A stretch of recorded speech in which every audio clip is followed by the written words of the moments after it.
J'ai reçu toutes les autorités. Je me recommandais aux prières des ministres de chaque religion. Plusieurs en me faisant leur discours, montreront une émotion que maintenant, je demandais d'explications plus tard à l'abbé Bertrand qui me dit que quand ils arrivaient, ils étaient très revenus contre moi, qui me vu les avait touchés qui s'étaient reproché leur injustice et qui, disant hautement qu'on les avait trompés.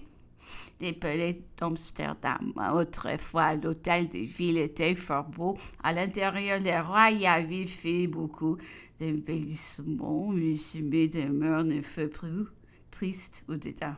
Un salon qui servait autrefois tribunal criminel, avait dans la frise purement des têtes de mort en marbre, noir et blanc.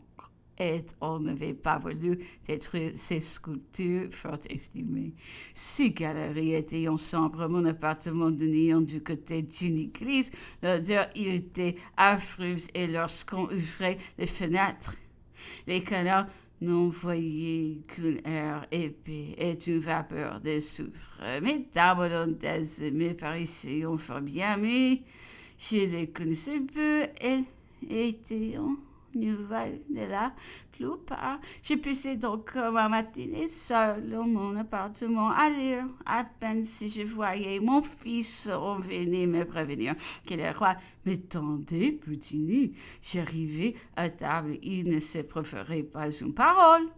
Après le dîner, le roi promenait ses doigts sur un piano qui se trouvait ouvert. Il prenait son fils sur ses genoux, l'embrassait, le menait sur le balcon qui donnait sur la place. Le peuple, en les voyant, poussait quelques acclamations. Le roi rentrait, revenait s'asseoir au piano, récitait quelques vers français ou fredonnait un air. J'étais sur le fauteuil sans rien dire, à regarder ce qui se passait dans la chambre. Et lorsque s'était écoulé ainsi, sonnait, s'apercevant alors de cette position forcée et faisait entrer le service hollandais ainsi que les dames.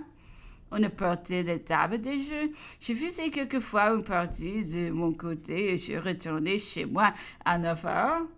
Après lui avoir adressé le bonsoir, seulement que nous faisions dit « Voici exactement tous mes journées à Amsterdam. J'y étais donc, moi, malheureusement tourmentée qu'autrefois, mais mes forces s'étaient usées dans la douleur. J'avais perdu mon ancienne énergie. Cet isolement dans un pays étranger me glissait de terreur. La mort qui auparavant m'avait souri et qui je vais appeler se présentait alors sous un aspect effrayant. Que suis-je venu faire ici, me disais-je. Je crois périr loin de mon pays sans qu'une main amie adoucisse ce dernier moment. Sans pouvoir adresser un tendre adieu à tous ceux que j'aime. Comment m'a-t-on laissé partir et moi qui peux me décider? Je ne nourrissais plus qu'une idée, celle de sortir de ce pays et de retrouver ma liberté. Je n'avais de distraction que dans la lecture des romans les plus sinistres, les productions d'Anne Radcliffe m'ont été bien utiles. Mon attention n'aurait pu se reposer sur rien de sérieux, peut m'oublier. Un instant, il me fallait cet étiré qui s'attache à d'épouvantables récits, à l'image de mots semblables aux nôtres. Les pelés étaient comme celui d'inquisition. Personne n'osait se parler. Tout le monde tremblait.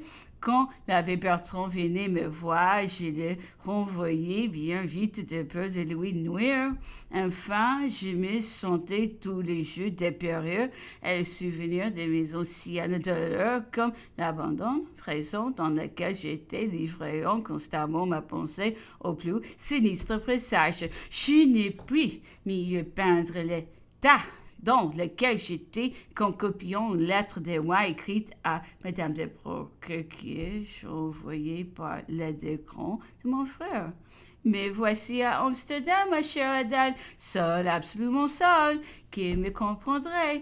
Tout est loin de moi. Je t'avoue que je commence à être effrayée de cette solitude et surtout de peu d'intérêt que je dois inspirer autour de moi.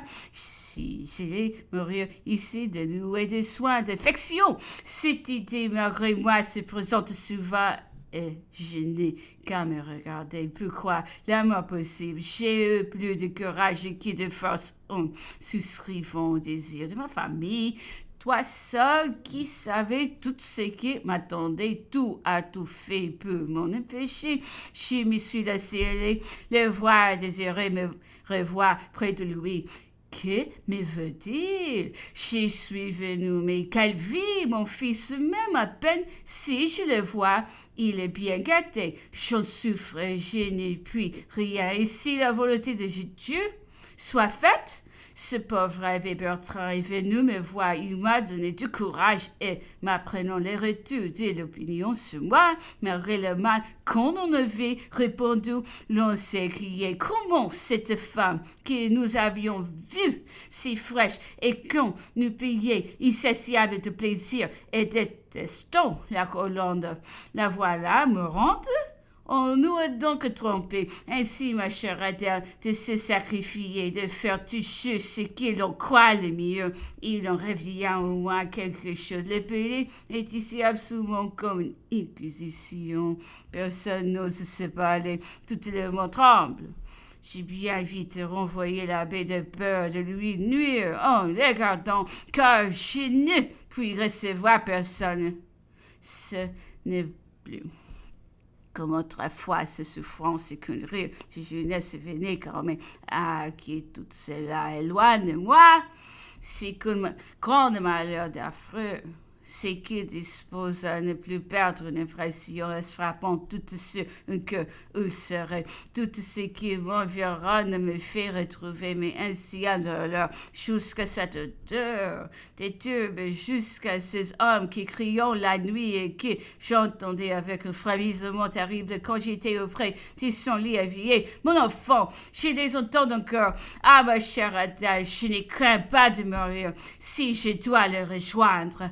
Mais t'afflige, tout m'a prédit tout ce que je prouverai. Console-toi au moins, je suis tranquille. Et en venant ici, j'ai dû être résignée. Je le suis, pouvoir pleurer seul me semble même assez tout. Tout ce qu'autrefois c'était un crime. Toi aussi tu pleures, mais je suis d'être entourée de ta famille. C'est pas l'affection qu'on vit, et c'est ici l'affection qui me manque. Tu penses à moi, malgré ta douleur. N'est-ce pas, ma chère Adèle? Songez que tout m'est nécessaire. J'espère au moins qu'on nous permettra de vivre ensemble et nos chagrins en se mêlant. En serrant, moi, la mère, soigne ta santé, Aïsoutia, le courage est-il en fauttant dans la vie? Je ressouille toutes les autorités. Je ne peux m'empêcher de me recommander aux prières des ministres de chaque religion. Plusieurs homophiles ont eu leur discours, se sont étendus.